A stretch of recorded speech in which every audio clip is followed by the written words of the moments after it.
And now, it's time for the LJN Fight Night Podcast. Hosted by The Plan, Zaash Man, the Victorian Brother Brutus Valentine, and everyone's favorite man all up in smoke, Duarte the Pot. Ladies and gentlemen, they're ready to rumble, so let's go to the studio. Take it away, Zaash Man.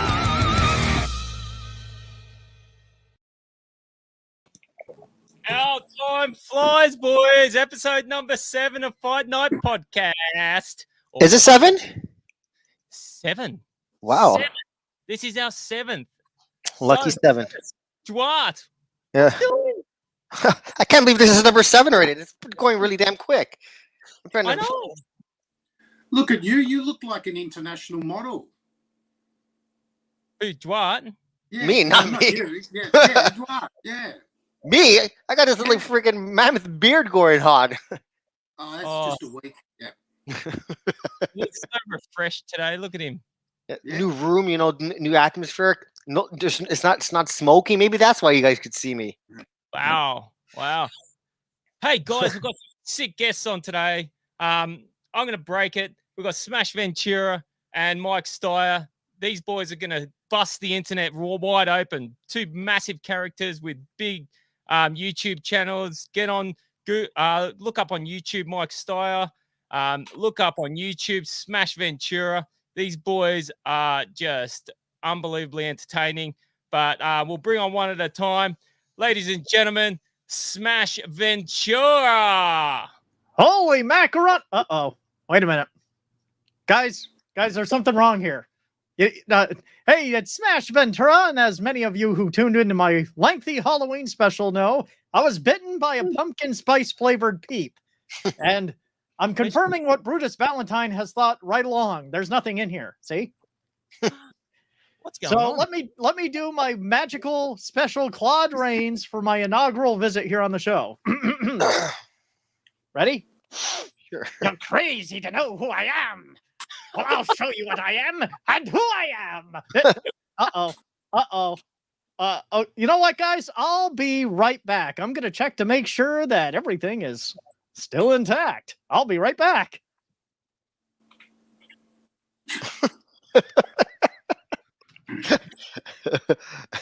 Ow, my head!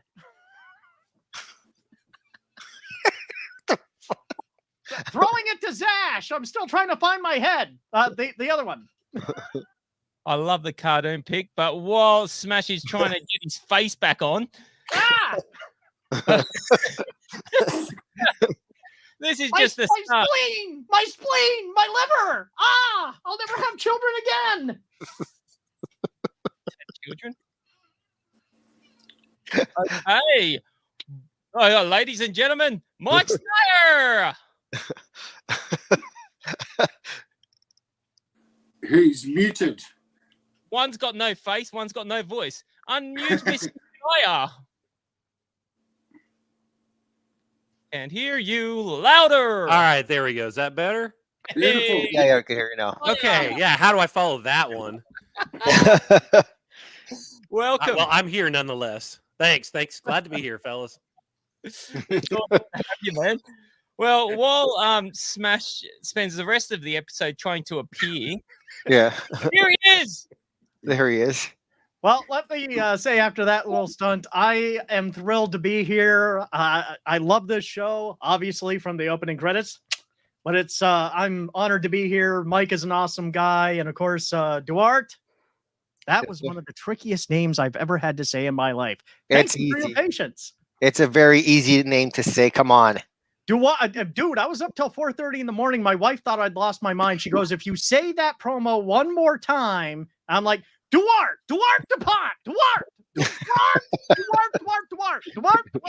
Duarte. It's funny because when Zaash sent me the promo right at the beginning, Yeah. I heard it and I'm like, oh my god, he said my name wrong. I sent it to my buddies, and then they thought it was funny and hilarious and all of that, but then like Do you hear how he said your name? I'm like, I know, no one ever says my name right. God damn it! So then I had to send a video to Zaash of Yeah. how you say my name. I guess Zaash sent it to you, and Yeah. then boom. It's No, Duarte. no, brother. I felt That's bad okay. that I couldn't get that right the first 27 times, but I was going to Okay, stick with it no till I one- got it right. No one ever says my name right, but it's okay. It's an honor to be here. It's Duarte. It's Or is Duarte. Yeah, Duarte. Okay. Okay.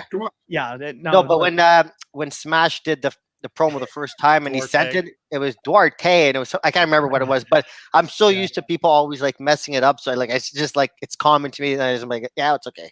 I was going to stick with it. I was going to stick with it. I messaged.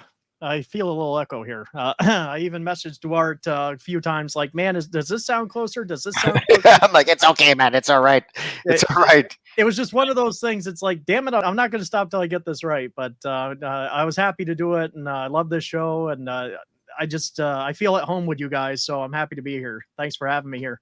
Well, that's good because you are at home while you're doing it. Guys, people watching, we've got Harvey. Harvey. And another one called Mr. Snoots. Still Same Harvey. Still Harvey. What's a Claude Rains? Come on. Yeah, guys, get on, comment. Let's hear your voices, and let's have a good show. What has everyone been up to? We've got some customs of the week. We've got Brutus letters. We've got lots of stuff to come. So let's kick on with the show. Mike Styer, what's been going on, buddy? Not a whole lot. I haven't been doing a whole lot of customs lately. Thanks for coming on. We'll see you next week. Well, it's in between. It's teaching, so I'm in the fall, and then my daughter just wrapped up fall soccer season for high school, and so I haven't had. Gosh, I've hardly been at home at times. So when we scheduled this, it was like, okay, my wife and my daughter at a concert, so I actually have free reign of the house. But I do have a couple I've been working on right here.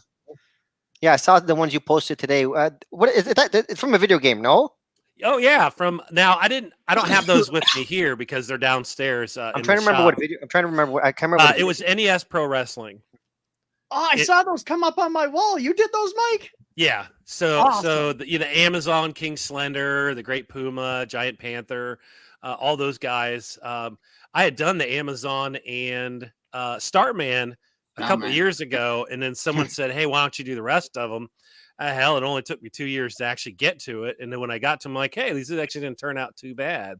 But I have a buddy who's into the LJNs, but he didn't want to pay for the black card, so the great Zaash man decided to do the copies of these, and so I've been painting them and saving my buddy about $1,500 instead of buying the real copies of them. But I want to take a second to thank Zaash for doing that. Yeah, because it really does give people the opportunity to and have those figures and not pay an arm and a leg for them. No. And so my buddy's going to get them for Christmas. Hopefully he's not paying attention to this, but his wife paid me to paint them, and then ordered them from Zaash, and got a blackstrap Andre coming too that I'm going to paint. And if Zaash was around 3 years ago when I started collecting, I probably wouldn't have bought the normal figures. I would just use these because they're fantastic. Yeah, like I know a few people that have purchased clones just to get their Series 6, because Series 6 costs an arm and a leg. So if you have like a replica like the Warlord you just showed, you saved yourself at least minimal $300 US. Yeah. And honestly, when you're done painting it, it's really hard to tell. Yeah. Like if you're not looking to resell or sell your collection or not, if you're just in it for the nostalgic and always keeping your collection and whatever, then it doesn't make a difference, right? Just like my collection that I have that's not behind me for the first time, like I'm never gonna sell that. Right. There's no need to do that, I don't buy beyond my means, so I'm never like in debt for it, because I don't believe in being in debt over toys. I buy, like, if I can't afford this toy that's $100, I'm not gonna buy it just because I need it. If I have to wait 3 years, I'll get to wait 3 years. But yeah, with those clones that Zaash is making, the ones that Brian Fowler used to make as well, like it definitely saved people collection, and it didn't make the person not want to finish their set, because trying to get like the Slaughter, the Warlord, the Haku, it's like, fuck, that's a lot of money, especially if you got a family, kids, and all that. Like, it's Oh yeah. Way too much. And then if Zaash sells them for pretty 40 damn bucks. yeah, for damn cheap, and then you just paint it and Yeah. just like for under like Yeah. $300, you could get the whole Series 6, and you're not going to sell, so it's going to be in your Right. collection, right? So like it's And I like the challenge of painting them. I'm waiting on the Rude and then the Haku, because the Haku is going to be painful for me because no, it's pretty easy. It's pretty easy. I've tried to match a skin before, but I'll make a go of it. But I only have those 2 left, so that's okay. But I'm with you in the collecting factor that I've never spent any salary money on any of my stuff. Same. I'm a flipper by trade.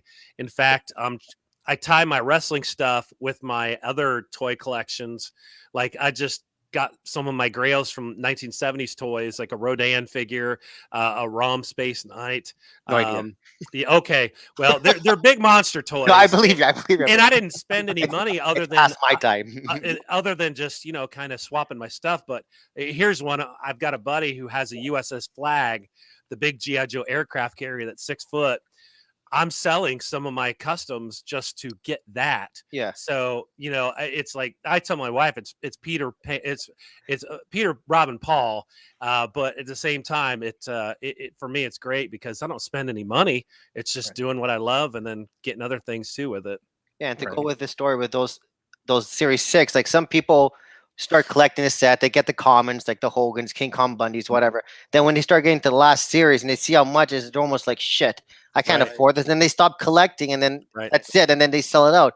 But then now with these clones or like I think people are actually finishing their sets and they're getting happier, and then people buy them just to put in their collection. Then eventually, when they do find that gold mine of like that warlord at like a value village for $6.99, then boom, you replace it. But I have like over like what 200, well over 200 figures. Like they're worth money to no one, but to me they're worth a lot. Right. So it doesn't matter at the end of the day how the collection looks, as long as it's good for yourself, and that's it. Right. I'm sure 99.9% of people watching this podcast would know all about your YouTube channel, Mike. But I've been playing a bit of catch up this week because I love watching your shows, especially now they're really short. They're very palatable. Like you might have, 5 or 10 minutes to spare and you can just go bang straight on there and watch a quick one or two. But I was very intrigued in that monster. Was it Frankenstein or monster that you've recently done, the big thing? So I'm big into monster stuff, which is I got my Misfit shirt on. And Aurora was a modeling company in 1960s and 70s that did models. And so I spent a little while sitting on this thing, but it's a Frankenstein that's about, let's say, almost 2 feet tall. And I just, stuff that I do with my custom figures, I painted that one and it turned out really well. And I actually have it sitting in my classroom at school, so my middle schoolers get to see the stuff that I do, and they're like, "Did you paint that?" But one kid said, "Did you paint that Bigfoot?" And I go, "What the heck are you talking about? There's no Bigfoot. It's Frankenstein's monster. Like, what do you know, Bigfoot?" But then they're surprised that I actually have, can do something like that. And I've been a little bit lag in posting newer videos because my son is at college. And he was my video editor. So now I only do like the quick one shots because I can't figure that out. I got to wait till he comes back on Thanksgiving break so he can do some more stuff for me. Mike, it's not fun. Oh, video editing? Right. I don't have the patience for anything anymore, let alone to sit there and do that. Speaking of video editing, easy for you to say. Yeah. The master over here, Smash, mate, talk us through some of these new videos you've been coming up with. The Halloween one, it was the opposite to Mike's. It was an hour and something long, and it was and I'm very interested to keep finishing it. It's a great video, but how long something like that take you? Well, obviously that's the Halloween special this year on Smash Ventura TV. The average, let me backtrack a little bit. The average Smash Ventura TV episode is about close to an hour or an hour. And the special that took 3 weeks of solid every spare moment I had because I feel compelled with the yearly specials to really try and top myself. And so this year was extra special because I got to do something that any fan of Quantum Leap would like to do, which is go back to earlier times in their life and, you know, maybe see their old friends and, you know, family when there were more of them. So the backbone for this year's Halloween special is that I'd go back to one of the places. I moved around a lot as a kid. But I'd go back to one of the places I grew up in, and it was a greenhouse in a small town. And that year for Halloween, my dad decided that he still is, by the way, he can take stuff laying around the house and just make something fun out of it. And when we were growing up, he always could take even junk and just make it into something fun. So he had a bunch of plywood and stuff, and he made a Frankenstein, you know, whole sheet of plywood, painted it up, tombstones and whatnot. There were some old boards across the street behind the barn that the owner wasn't doing anything with. Let my dad use it. He made it into an old coffin, looked like a ye old coffin. And because the wood was out there in the elements for a couple of years, it was aged just right. So it looked like he legitimately dug it up 3 days prior. But it was meant to be an hour long, and I know I'm trailing off, but it took 3 weeks to make because it was meant to be an hour long, and I kept thinking of more cool stuff to put into it. But the two backbone things for it was me going back home and me fighting a herd of two of my, if I'm a superhero, which I'm not, my mortal enemy is not Lex Luthor. It is pumpkin spice flavored Peeps. I hate Peeps, and I hate, with the exception of pumpkin pie, I hate pumpkin spice flavor everything. So I took these two things and decided, wouldn't it be cool if I slaughtered a group of the little bastards?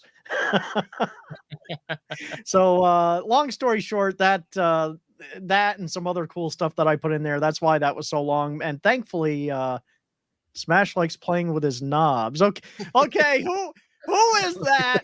Anyway, Someone who knows you very well, Smash. hey, I'm not here to discuss my personal life, guys, but no, anyhow, I have a feeling I know. I have a feeling I know who that is, but yeah, no. Along the way, it just it morphed and it morphed and it morphed, and finally, at some point, I had to stop myself because it was just going to turn into a Titanic, and I didn't want it to hit an iceberg. But thankfully, everyone that's watched it, regardless of the length of it, thought, you know, hey, that's great. I love this and I love that, and the feedback I've gotten from it's been very generous. You know, everyone seems to have something different from it that they liked the most. So I'm very thankful for that. And it was challenging. It was a real challenging stretch of my abilities, but it was a lot of fun too. It was a great video. Well, lucky Hey. Smash, we didn't ask you to explain the separation of powers between state and religion.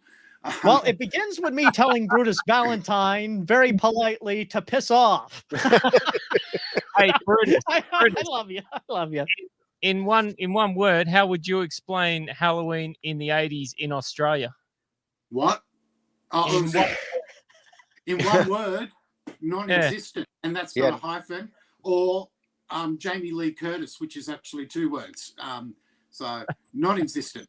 Yeah, like Halloween, it was never a thing for you guys there, right? You didn't even have it. I can remember for the first time in the early 90s. Even in Europe as well. Early Like 90s. even in Europe, Halloween doesn't exist. I think 2 years ago I was in I don't know if I was in Rome or I was in Amsterdam 2 years ago, and it was Halloween, and I just expected everyone to be like dressed up, and it was just like, what?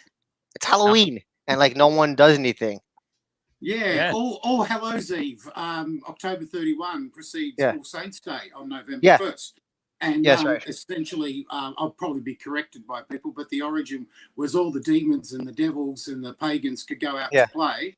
And then at daybreak, it was the saints. And the only night that's actually more for the demons and the devils is before May Day. So Walpurgis night, I think it's called, on April 30, is the big super night. But that's more of a European pagan tradition. And the only person who looks like a pagan on here is Mr. Smash. Thank you. There's some useless information. Tell your kids about Bigfoot. So, and the Australian version, the Yowie. We've all got our versions. We've got the Yowie down here. So Yowie wowie. Yep. Hey, we're getting some wicked momentum with this show. We're up to episode 7 now. We've had some awesome guests.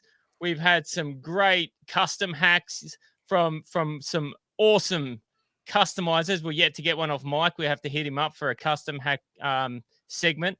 But mate, we've got so much momentum. It's episode 7, and we've got a segment that is a life hacks. We get a letter sent through to Brutus.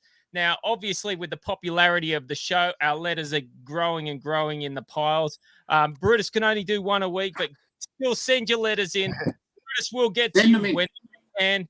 And let's go to custom.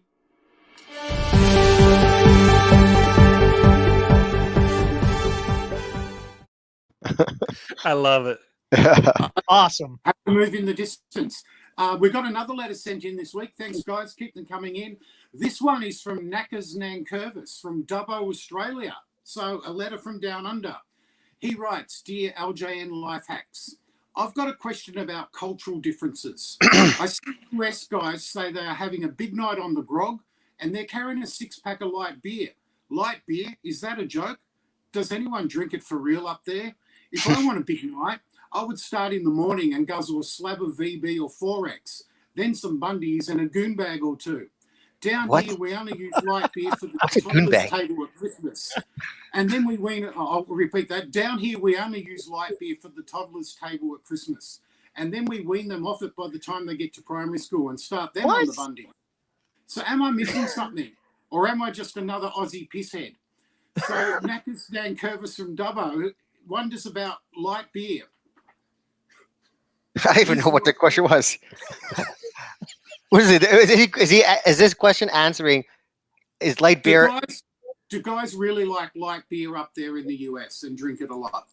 I don't want to hear anyone mock what I just said at length. My God, what was that? To me, all beer tastes like piss water. I'm not a beer drinker. Neither. Same thing. Like I drink disgusting. wine. I drink wine and hard liquor. What? What do you mean what? You drink your piss water. I drink wine. Zaash, you want a what? Here's a what. Here it's confession time, folks. I don't drink at all. I drink a little bit. That's it. I thought Fireball's my downfall. I thought there'd be a mixture between men's wrestling and women's wrestling here, but obviously, yeah, okay. keep drinking your piss water, there, buddy. We're talking about beer. Gold amber. Cool and smooth as a mountain stream. Shad's piped in. Shad says, "Hell yeah, Coors Light all night long." Well, thanks, Shad. At least someone's drinking beer, even if it's light. Jesus. Zaash, we've had extensive talks, and unfortunately, so has I've subjected Brutus to that also. You guys know where I go and how long I go in conversations when I'm perfectly sober. Do you really want to tempt that? It's my studio, and I say we go to the lost city of Atlantis.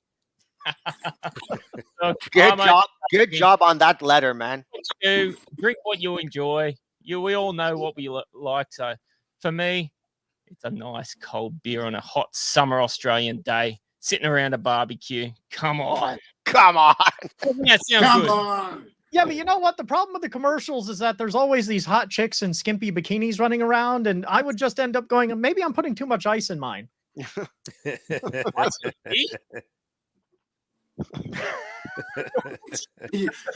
not supposed to put the ice down your trunk, though.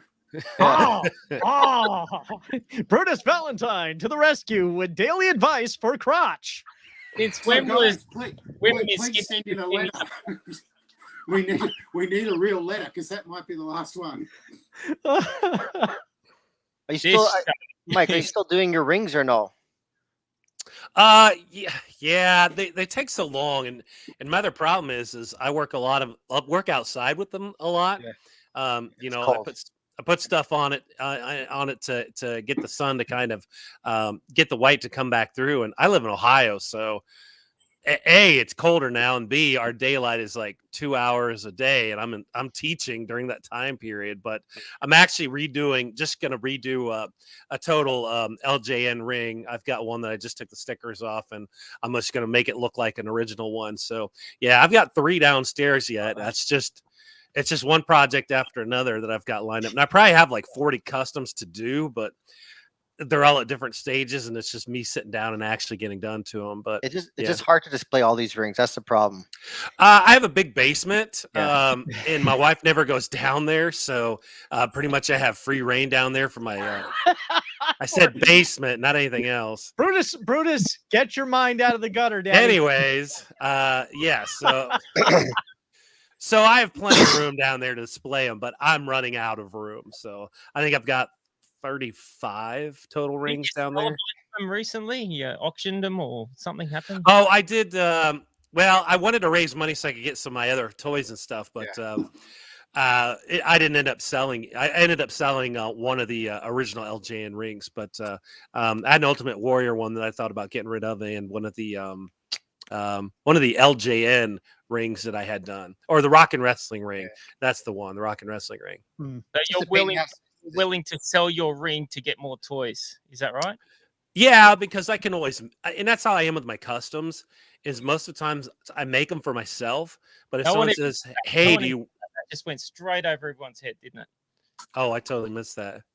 Oh, but anyways, yes. How can you guys? What kind of humor is this? You sell your ring to get toys. Come on. I still don't get it. Zaash, It's 9:30, and I go to bed at 9:30. So hold on, Zaash. It sounds like you might be having some issues there. You need some chocolates and a hot shower or something. Maybe my jokes are just funny to me. I don't know. that could be. It's the Australian humor doesn't come through. Okay, I figured it out. Zaash, here's how you be funny. Hold a mirror in front of you. I'm trying not to laugh at my own jokes here, Smash. Bring it, Daddy. Bring it. Well, Smash. Mike, you wouldn't even expect that from a bloody first grader. But I've got to say, Smash, what would happen if you hold a mirror in front of the invisible you? What do you see? I see a person who enjoys long walks on a beach. He is very concerned about thermodynamics and the very intricacies of quantum mechanics. I see nothing.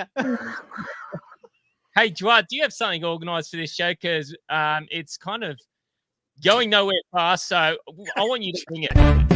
With all the crazy things going on in the past and present, we have a man who will tell you exactly how he sees it. Come on! With Duarte the Pond. Well, I didn't have anything to wing it, but the other day when we talked about it, me, you, and Bruce, we were talking about, do actually people believe that the slaughter is part of the collection? And we've had this argument all the time. Do you think the slaughter is part of the collection? Yes or no? For putting me on the spot, I didn't know what to think for those 30 seconds. And I think the slaughter does belong in the collection. A, because I got it. Week or something? Huh? Didn't we do this last week? No, that was like 2-3 weeks ago. You put me on the spot. I didn't know what to. I was sitting here and you just throw me on under the bus. I'm like, what the fuck am I gonna say now? What kind? Else was saying anything interesting apart from what kind of show is this, man? You just throw up his intro and expect him to go on the fly? What the hell's wrong with you? I'm usually the second segment after. That's it. Brutus, like, I personally think it's part of the collection, no matter what anyone says. A, because it was part of the magazine and it showed it, and I think it was part of it, and it was supposed to be part of the original line. Yeah. Everyone who says it's not, it's because it costs like $700 now. Like, no one's gonna buy it for $700. So of course it's not part of the set to those people, but the people that do have it, I think it's part of the set. It's as part of the set as my customs and Mike customs. Agreed. And to me, I think every figure I have should be part of the set. So the set should be over 300-400 figures, in my opinion. There's the slaughter that's part of the set. Yes, and that Todd Tomeo made it. Well, got the copy from Top Veg and did it. But I would never pay the money that prototype cost that whoever bought it was like $10,000, $20,000. I would never in my life pay that money for a toy ever. Yeah. I couldn't even think about spending that much money on a toy, right. unless I was caking millions of dollars. I'm very impressed, Duarte. You came up with something from nothing there. I put you on the spot. I tested your skills, and you came up trumps. Even though it's been done before, you gave us something, and that's the most. And I'm in a different surrounding. I'm at my girlfriend's place right now. I don't have my toys behind me just to think at the spot. I'm not. Your girlfriend. Where is she? Huh? Oh, she's in the living room right now. But she's the major part of your customs. Right? I know, she does all the shading. You don't have to tell people my secret all the time, okay? Oh, you have a ghost artist. No, like I do all the painting, whatever, and then she always was watching me paint my toys. She always watched me paint my toys, and then she said you should shade the lips, and like give it a different color. And then I seen other people doing shading around like the muscles, and I'm like, I don't know how to do that. So she does all my shading for me right now, and it actually makes the figure look better than it is. Maybe she'd do a good job on this podcast. Bring her on. No, I hear you got away with the ladies. I reckon. Yeah. What the heck? I'm on this show one time, and Zaash is temperamental and argumentative, and he wants to know where everyone else's chicks are. What the hell is going on here? I'm a married man. Excuse me. Hey, Brutai, can you take us through some of these comments before I get thrown under another bus? I threw you under a DeLorean. Okay. Mr. Shad Gutierrez, a friend of the show, asks Mike, where do you find all the rings? He says he can't find more than one or two here. Well, that's because I buy all of them.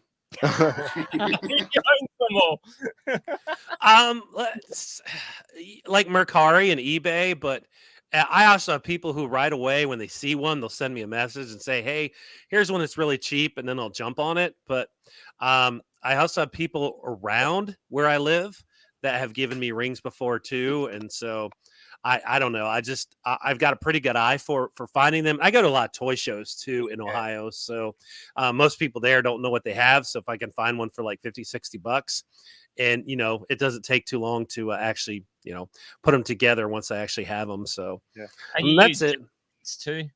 What's that?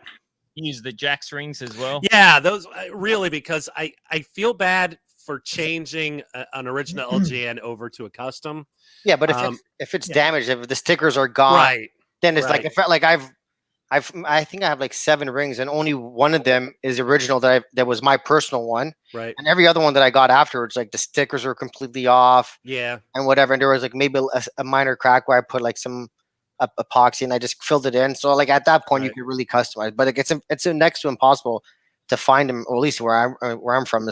And the shipping alone is a pain in the ass. So when you find the ring for like $100 and then they want $40-$50 for shipping, nah, not gonna happen. Right. I'm not gonna pay $50 for shipping. It's like half the price of the thing. No way in hell. I don't want to pay prices that Aussies pays for shipping. Come on. Yeah. And that's why a lot of times I'll just get the base from somebody. Yeah. So it's not quite so much, but still like $25 to ship. And then I can get the post. My son 3D prints the turnbuckles. A set of ropes is like $20 on eBay, whatever. Or I can make my own. So, it doesn't really end up costing too much. But I had a pile at one time of 10 sitting around. And so I haven't jumped on too many lately to buy. Well, you're certainly renowned for your rings. And that one wasn't a joke either. Yeah. Thank you. I teach junior high kids, and I know every joke. That one missed so hard on me. Thank you, Zaash, for clarifying. Well, one of the other comments said, it was referring to when Mike was talking before, thinking that he's got more rings than Rodman's rod. Right. I like it. Okay, that one I get, and I don't want to get it. So please take it back so I don't have to think about it. See what happened? And there's a comment now there, it seems seemingly, Zaash, for Smash. So maybe you could put that one up. What is it? Wait a minute. Whoa. I have to clear these things. I'm not looking at the comments. I have to clear these things. Okay, clear this. I heard Smash went door to door asking people if they had a big ring he could work over. Well, who is this Facebook user saying that? Probably someone that either wanted to be on the show or some chick that sent me boob pictures yesterday. I get boob pictures every day. Good for you, man. Well, your grandma really loves you, right? Well, you know what? Here, I'll jump past that. Me and my wife enjoy going through these fan boob pictures and go. I love her because she's more honest than I am. She goes, fake, fake, redone. Wear a bra. Those are going to hang down to your knees. Fake, fake. And you're just saying yes, yes, yes, yes, yes. You know what? I'm like, hey now, hey now, hey now, and then we get into DEFCON 5. Oh yeah. Boing. This show is 90% talking rubbish, and we all love it. Just laugh at it. Don't take anything serious. Zaash, you knew what you were going to get when you booked me. I told you. Yeah, don't worry. You're a lot like me, except you're funny. I'm not.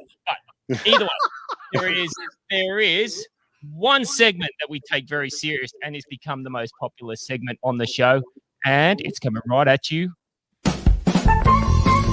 And now, it's your chance to challenge the big historian himself. Ask a question or try to stump the LJN mastermind. Ladies and gentlemen, how's that? With the Fixtorian, Brother Brutus Valentine.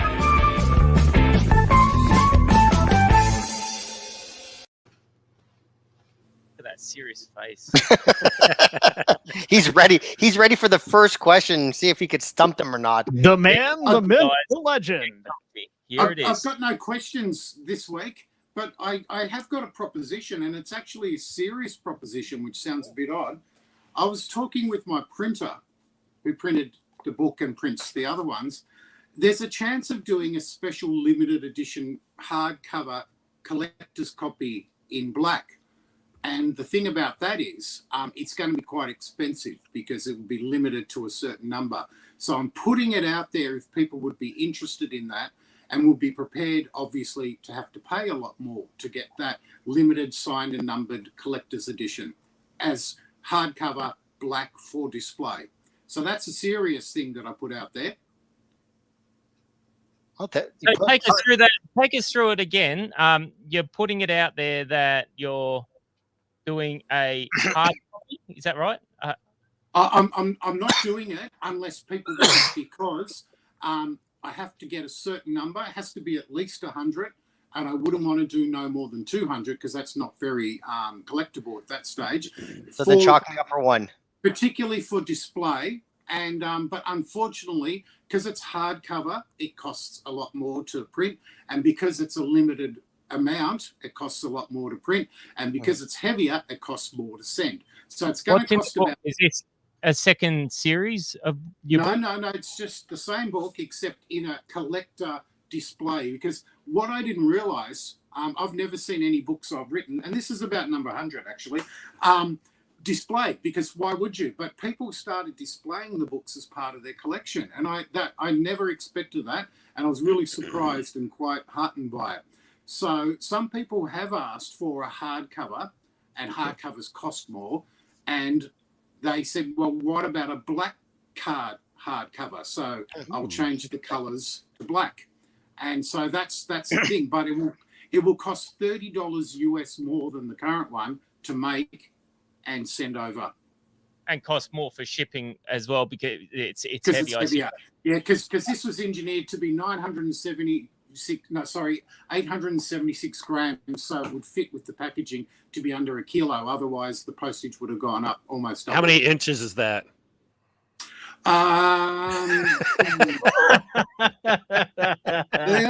There's 2 points. Sorry, we're Americans. We don't have that conversion. Okay, centimeters. Speak for yourself, Mike.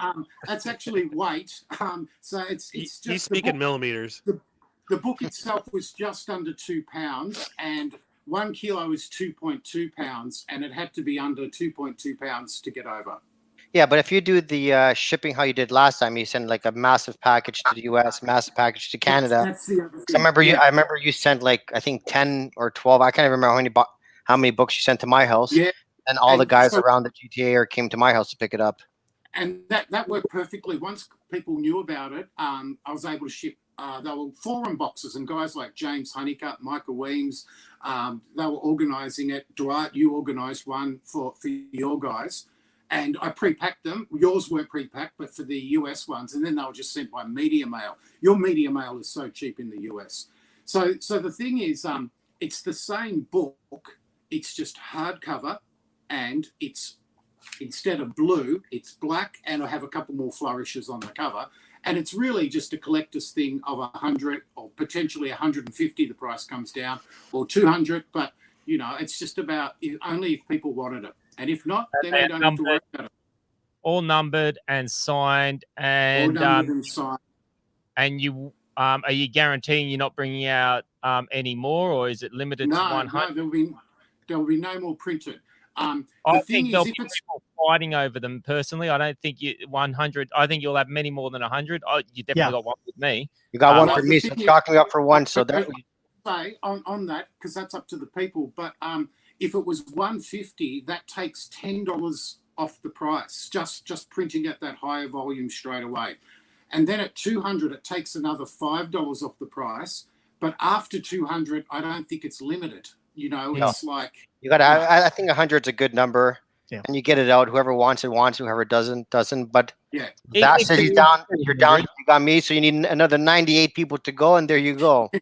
That's right. And if you do have 200, as long as you're upfront with people at the beginning and everything, there'll be no issue. And I reckon, bloody great idea. I can't believe you haven't told me about this, but 100% strong. How do people, contact you about pre-ordering or something? Is this 100% go ahead? It's not at that stage yet. I got a quote from the printer a while ago, but I've had all the other books come in and having to deal with them. And it's, having to pay over $50,000 on printing is another thing when you're in a loss-making year. It won't take long. I've just got to change the legal page, change the back cover, update the covers, and then get it. Beg your pardon? You're going to sign each book, are you? Yeah, I'd sign each book, and and they'll be signed and numbered. Because some of you won't realise that the first 10 books were signed and numbered, and people didn't realise that they, it was just based on who got it. So what I would do is I'd say to people, I was planning this, and if there was enough interest, then I'd actually have to prepay, and then I'd get them printed because I'd know there's enough interest, and that will be open at a certain time that's even to anyone, so they want to get in and be number 1 or be number 72 or be whatever. But if people don't want to do it, then that's fine as well, because it's just I never expected that people would show it. That we had the Ontario boys standing posing with their books. It was like, and I showed my wife. I said, look, these guys love the book. People were putting them on their shelves and stuff like that, and sending pictures. And I thought, I never expected that. It wasn't a joke. This is about the 100th book I've written, and I've never added them up. So I'm saying this is number 100. I've never seen it because it's not the sort of books. Mike, do your students display their textbooks proudly? They're at the bottom of their lockers or their book bags. Exactly. They burn them as soon as they're finished with them. That's a proof for the latest. School's out for summer.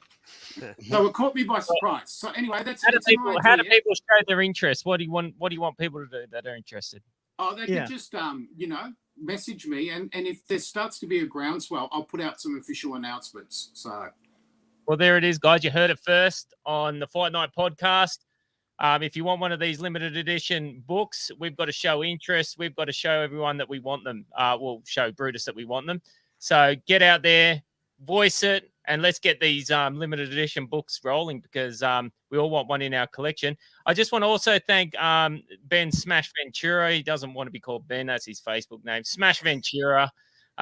He does all the intros to all the segments, the intro to the show, the outro. He has done all the work for this show. I don't thank him in every episode because otherwise, don't sweat it. You guys would just be going, okay, we know who did it. You don't need to tell me every time. But here it is, Smash Ventura. If anyone wants any of this kind of work done, are you available to do this kind of thing, Smash?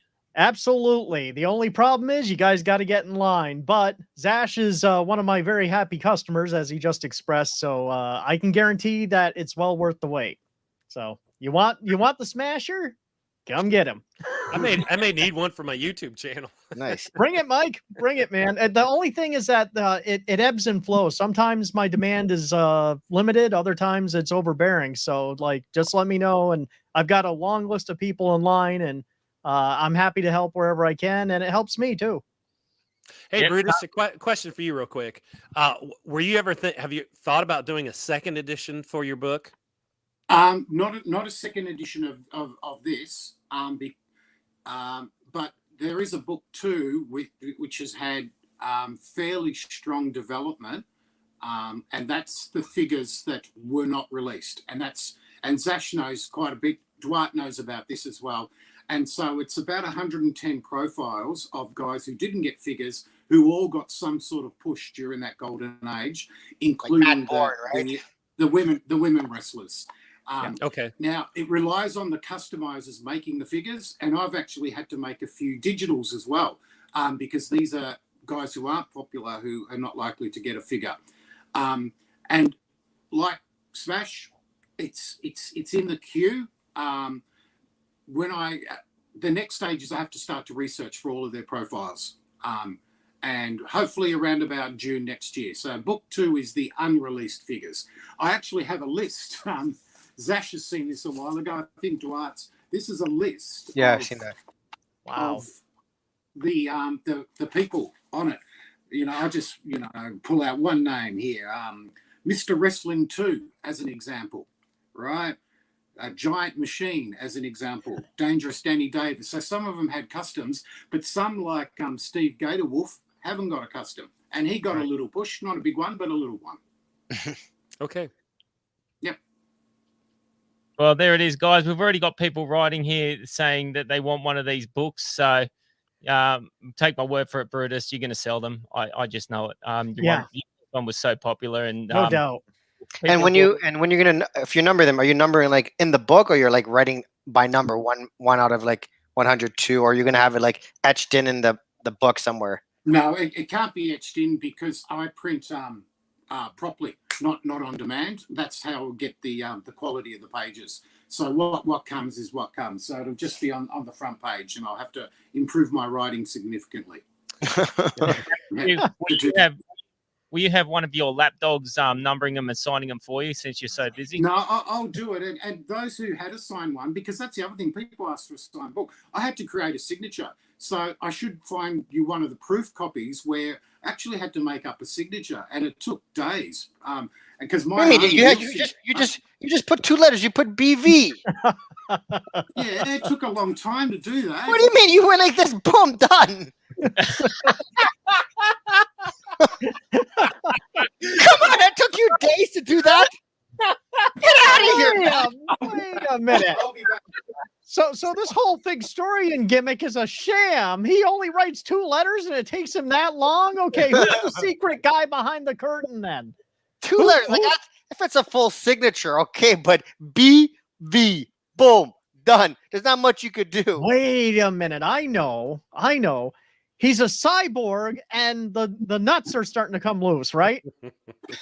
Cannot compute, cannot sign name. Holy Jesus. What? Whoa, he's not kidding. What the? What is all that scribble? That's him doing his BVs everywhere. Why would he do it in one of his books? Why not practice on a piece of paper? It's a proof copy. And it's a collector's edition.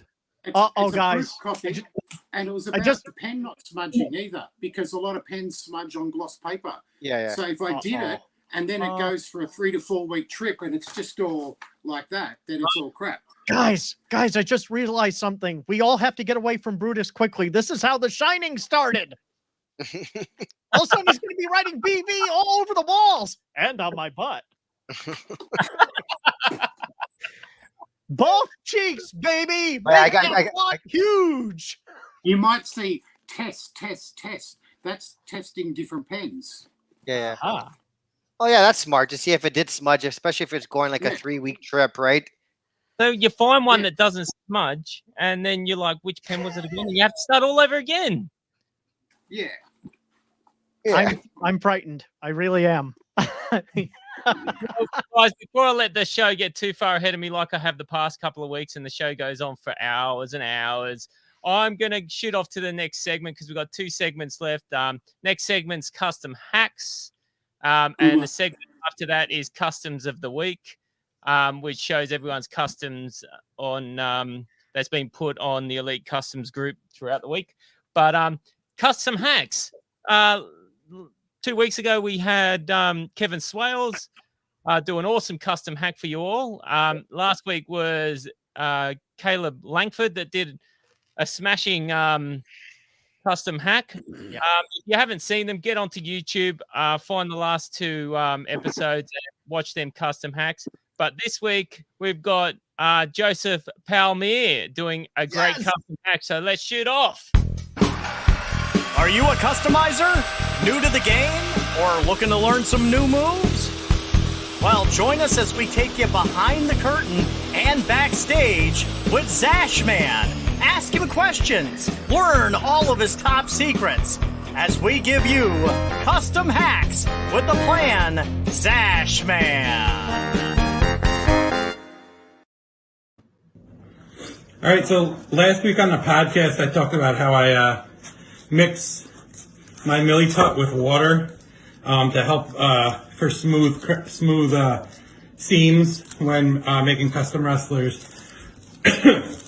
Millie putt's been out of stock a lot of places, so I'm going to use a terracotta color. I usually use yellow or white, but haven't been able to get it. So first I'm going to show you how I mix it with water, and then I'm going to show you how I smooth it onto the figure. So you take 50-50 with millie putt. The blue one's always the sticky one. I just estimate it. And then the way I know if it's a good texture for how smooth it's going to be is if it's sticking to my fingers, I just add a little bit of water.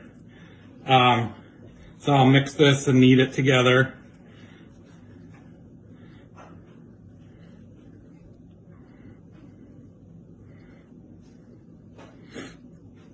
And like I said, this is a terracotta color. Usually it's white or yellow. And as soon as it starts to stick to my fingers, I add just a little bit more water.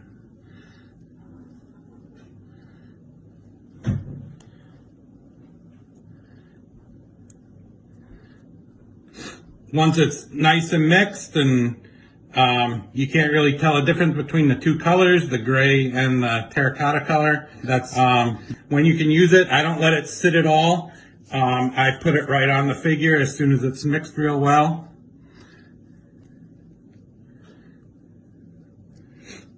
And I'll apply it to the figure and show you how I do it. So this is going to be a custom Zaash. So when I put it on, just stick it in like that. Go all the way around the neck. And it's alright if you use too much because you can sand it and make it look nice. You don't want it to look like he's got a neck brace on, which does happen sometimes. So once I get it on, I add more water to smooth it out.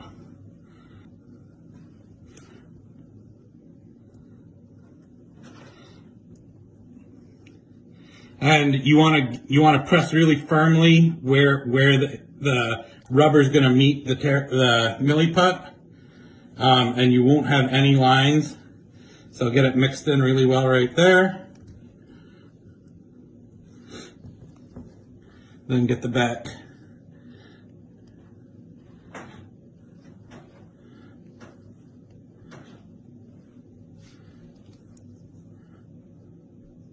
So then I will sand this once it's dry. I'll let it dry for quite a bit, probably about a day or so. I'll check it tomorrow. I'll sand it a little bit. If I feel like it's still a little wet, I'll stop.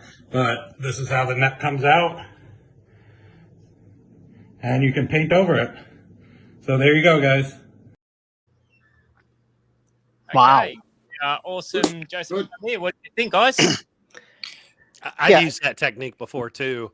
And even when it's dry, you can still, at least with epoxy, you can still wet your finger and then go back over it too to kind of feather the edges off. So that way, when you're done sanding, I mean, obviously you would do that first, but then if you want to make it smoother, wet your finger again, and then the epoxy will still react to that. And you can mold that a little bit better too. Yeah, you got to smooth the neck out so it doesn't look, like you said, clumpy and perfectly smooth. The more water you use, the more you can smooth it out, I think. Yeah, what did you think about that, Brutus? I think these hats are really good. Yeah. So you don't do customizing. How do you think of these hacks, and what's your thoughts? I used clay back in primary school. Yeah, but you ate it. The hacks are really good because they take a single part of the process and they explain it beginning to end, and I reckon it's really good, concise, and is something that we can keep getting from these masters. So it's really good. And it's good to see the way Joe was working his fingers there too, to actually give you some idea of how he uses his fingering technique. that was. Smash, have you done much puttying before in your time? No, I honestly never have. I'll be honest, I've never been brave enough to do that. I'm strictly like a part switch guy, and I think in the last 10 years I've gotten pretty good with a Dremel. But outside of that, I never went to that next level. So I have an enormous amount of respect for the guys that really take that to the next level. And I'm a big fan of Joey Baggs. I got to look at his work a lot when I was working on a commercial for him. But it's great. I love that feature because it's great to see all these different techniques, especially for a guy like me that's like, oh, okay, so that's how you do that and not screw it up. Well, we're all self-taught. I used to use nails, and one time I saw Zaash do screws, and I thought, well, why the hell didn't I think about doing that? And so I use screws all now because I saw Zaash doing it for the first time, and I thought that's an upgrade from what I've done. So, but to keep the if you're joining like a arms and heads and everything, and right? a screw 100% would stay intact more than a nail, right? At the end of the day, and even with the head, like it will never fall off, right? One thing I've always noticed with this community is that no matter what level you're at, everyone else around you is like, "Oh, hey man, let me show you this or talk to you about that." I've met guys of all different levels with this, and none of them have ever been like, "Yeah, you just barely learned to use a Dremel." It's all trial and error. You're gonna fuck up no matter what, Right. Yeah. Eventually. That's why I do my YouTube channel, so that way I want people to say, if that moron can do it, then I can do it too. And I mean, honestly, that's what it is, because I see a lot of these guys who, were like, man, I'm starting to learn this stuff, and now they're like, I'm here, and they're way up here. And I'm like, okay, well, I'm glad I could teach you something, because now you're better at it than I ever was. Yeah. But Mike, you and Duarte and Zaash are good examples of, you like to show where you are, and you're not territorial or anything. Like I said, all these guys are like very inviting. Everyone shares everything. It's some of the best friends I've ever made are in this community. Yeah, well, exactly. It's not a competition. Yeah, we're all in here for the same pleasure. Brutus, sorry, mate. Mr. Ventura, yes, what sir. am I a good example of? Signing your name. Well, see, I'm still trying to figure you out, Brutus, because I pay you a compliment and there's no reaction. You're still like, but let me nutshell this. Brutus, you're an excellent example, especially after that interview we did. Somebody who I feel improved talking to you, and I'm not kissing your butt. If I can say this, I don't know if I can, but Brutus and I had a great, there we go. Well, we know Zaash does that every week. Otherwise, the show's dead. You lose Brutus, you're done. I just kiss it, I'll spank it. But no, Brutus, you're a good example of someone who is kind of from a different direction with this stuff. And I learned so much every time we do get a chance to chat. And that interview we did was really nice. I got to meet his wife, and you're a good guy. So if I ever publish a magazine, I'll go to you because I don't know how to spell. I didn't expect a serious answer. I thought I fed you a good line there, but you did. But I wanted to take a moment to praise the man, because honestly, your figure knowledge is just amazing. And if you do that hardcover book, count me in, brother. And it's like I think what Caleb said. You're your biggest own critic. Like as long as it's good for you, who gives a fuck what anyone else says? Like, I think it was the customs group for the Halloween. I think it was you, Mike, put up a figure, and some guy said a stupid comment, and that just fucking angered me. It fucking angers me because it doesn't matter if they like it, as long as you like it, and it doesn't matter if it's good or if it's shit. You put effort and time. So, and what did they do? They bought a toy. You know, they bought a Hulk Hogan. Oh, cool. Like, fuck. You took out time. You trial error. I thought it was a cool figure. I was actually upset that you took it down and you put up another one. I'm like, don't fucking listen to these fucking keyboard warriors that I fucking hate. You know, I don't. It's still my. Come on. It just grinds me real good. I know. It's my personality too. You know, even as I preach to my students, you know, be self-confident. It's hard sometimes because you're literally putting yourself out there, and you know, someone might see it as art, another might see it as terrible. Yeah. And you know, the LJN page that we're on, you know, I'm on a couple of them. It's always positive, but then you get these jerks that get on there, and I want to say, okay, let's see yours. Yeah. Oh, but of course they've never done one before. Yeah. So it's like, okay, so you can judge mine, but I can't judge yours because you can't do it. And you know, I don't know. It's hard for me not to take that personally. Yeah. Because I really worked on a figure and I thought this actually looks pretty good. And then someone shoots it down. I'm like, oh man, that's kind of a bump to the ego. But yeah, it is. I had one moment like that. This was years before Tom Veg answered our prayers with a lot of people they didn't make. Norman the Lunatic. Years and years ago, I got adventurous and I was getting pretty good, well, pretty confident with the Dremel. And I had an extra Jax Andre the Giant head with the afro, and I had an extra Bam Bam Bigelow head. So my wife thought I'd lost my mind because I took the Dremel and I slowly knotted away Andre's face to create the wig, that afro wig. Oh, wow. And it took a lot of time and a lot of patience, but I managed to do it. And I got it fitted onto that Bam Bam head. And I did a reasonable Norman the Lunatic. And the first comment was some doofus going, sucks. So me being sorry me, about that. Yeah, right. Me being me, I pulled an Adam Sandler. It's like, oh yeah, well you suck, and then I blocked him. Oh yeah, well you suck. I love it, Smash. That's brilliant. Hey, just quickly, Mike, we were on the milliput and epoxy earlier. You're a moderator on LJN Figures and Customs Group. I noticed on there the other day, a post came up from 2017 from Cincy LJN regarding people using Sculpey Primo and putting their figures in the oven as like an oven dried clay. Did you see that post? I did see it. Yeah, I'm thinking, you know what? I probably started all this about 3 years, 4 years ago. I don't know. But I missed all this thing. What was that all about? I missed all that. Well, I think people, and I still see it with people who are getting into it and they don't know what to use. And again, you know, not to hype my YouTube channel, but that's why I put it out there. When people start using the clay that you have to bake, and I'm like, God, common sense would tell you not to stick that stuff in the oven with your figure. And I want to see how it ends up after they make their. You know what? It took me a few minutes before I realized it was an old post from 2007. Now I'm reading it. I've read it about 4 times. I'm going, what have I been missing? What? How I do this all day, every day? Why don't I know about this trick? And then I've looked at the date. I've gone, that's why. You know what's funny, Zaash, is I tried that stuff one time, but before I applied it to a figure, I asked my wife, because she's a smoker, and I go, use your lighter on this. Let's see what happens. So she used her lighter on a little piece of it, and it turned to fire. And I'm like, nope.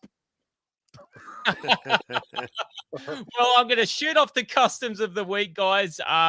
We're still waiting on a intro from Smash for this, because he's going to come through with the goods on it. That's signature. But in the meantime, as you all know, my daughter made this intro, so it's just a bit of a laugh for the meanwhile, lighthearted intro. She's adorable. Yes, she is. Let's see the customs of the week, guys. Lock in your mind which customs you want to just say a quick word about at the end, and have something to say about it.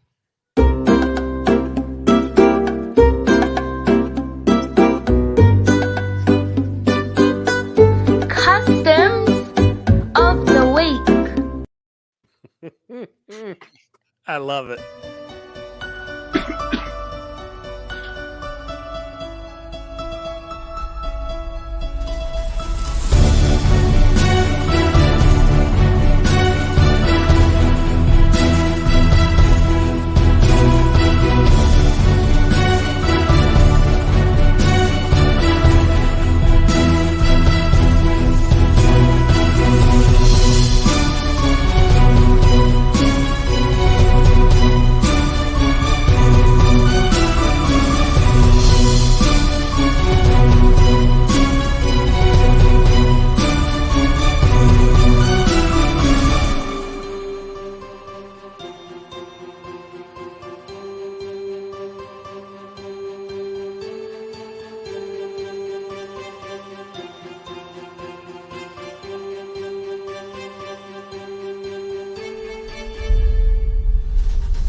Okay, so that's the customs this week that was on the LJN Elite page. For me, my top 3 there was I liked Caleb's Brutus.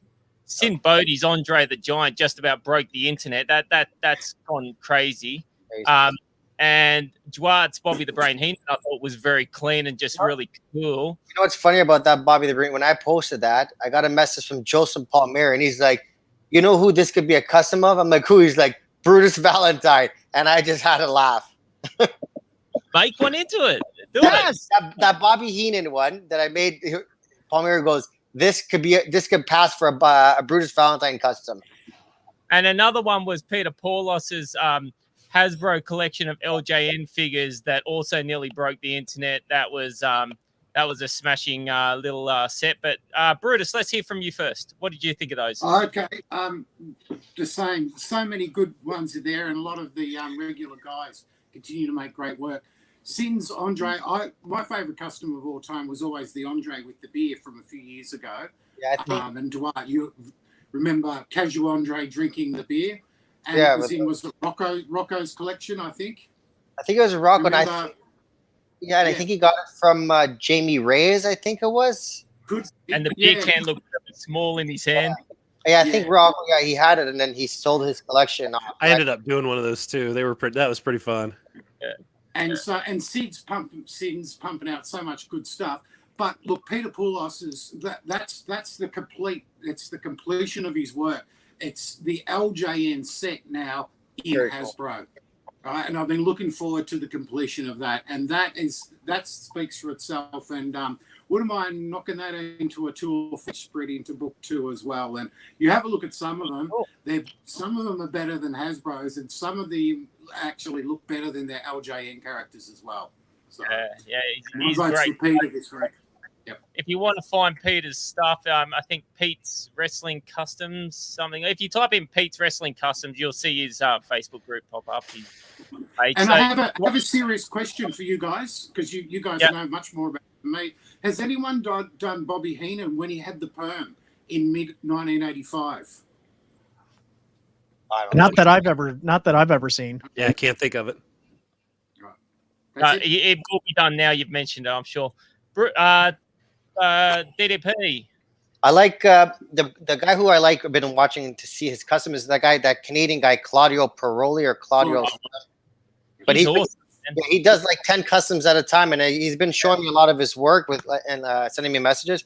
I'm excited to see all that because he's like, I got like, I'm like, you're gonna post anything this week? He's like, I got 10, and I'm like, get on it, post 1 or 2, man, because you're doing. Also, Matt Rhodes done a heaps this week. Yes, heaps up there.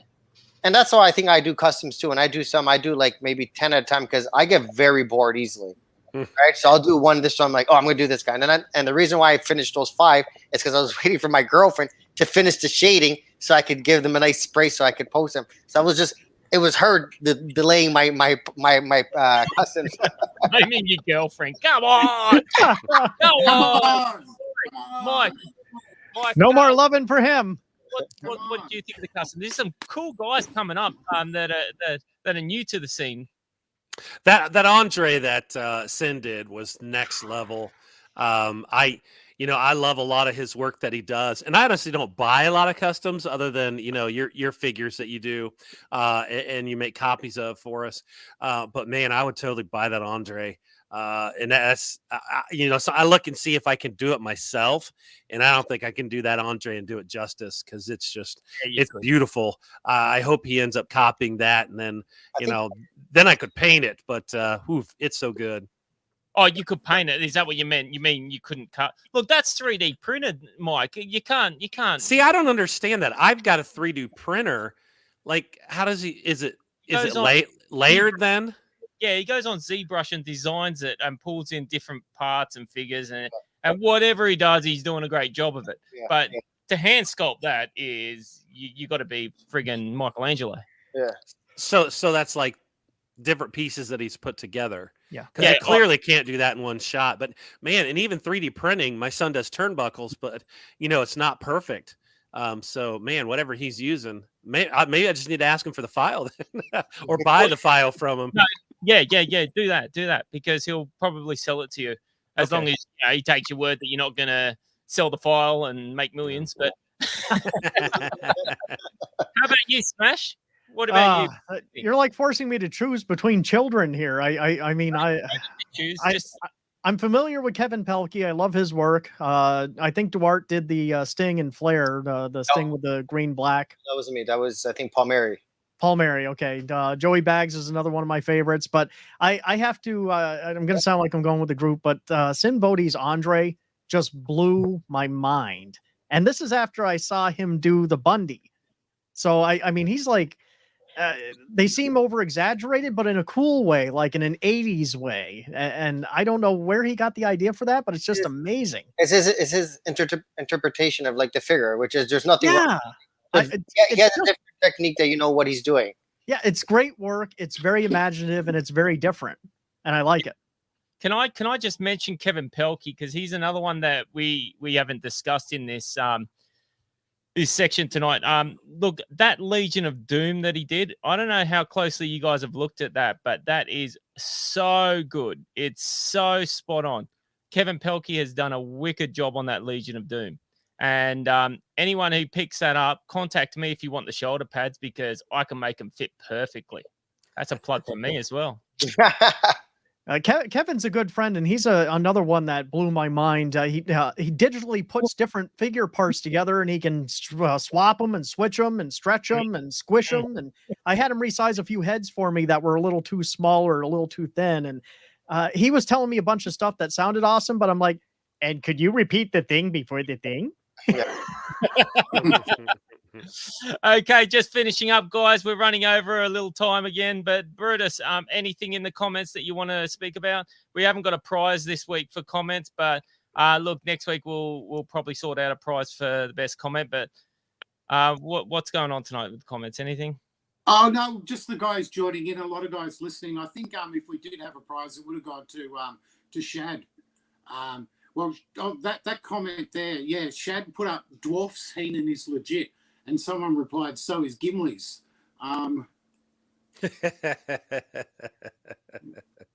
Think about it. Yes. Right. So, but Shad was the one, he's jumping right into the light beer and that's important because that might be the last letter we ever get. Guys, if you've got a letter, send it along. Yeah, send us your letters, guys. You can put anything on the letter. It can be stupid. It can be silly. It can be serious. We don't care. You know the show by now. It's episode 7. We don't take ourselves serious. Yeah. We don't take you serious, and we don't expect to be taken serious. Exactly. We want to thank our guest for coming on, Mike Styer, Smash Ventura. Mike, I thank the host. Tell us a quick one about your YouTube channel before we go. YouTube channel is just Mike Styer, Styer. Getting close to 1,000 subscribers, so I must be doing something right. But I'm just there to be helpful to people, and I appreciate a subscription. Beautiful. And Smash, yours?